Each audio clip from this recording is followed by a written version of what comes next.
বিরিয়ানি ঠিক কার কার পছন্দ একটু কমেন্ট করে যেও তো। তাও আবার যদি হয় সেটা হাজব্যান্ডের হাতে বানানো স্পেশাল বিরিয়ানি।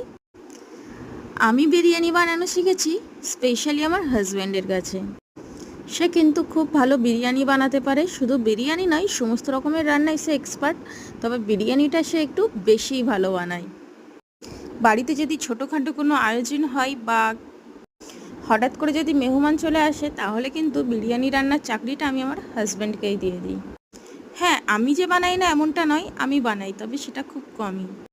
তবে আমার হাজব্যান্ডকে বেশি বানাতে দিই কারণ তার হাতের বিরিয়ানিটা সবসময় স্পেশাল হয়ে থাকে। আর আমি যতগুলো রান্না শিখেছি তার বেশিরভাগটাই শিখেছি আমার হাজব্যান্ডের কাছে।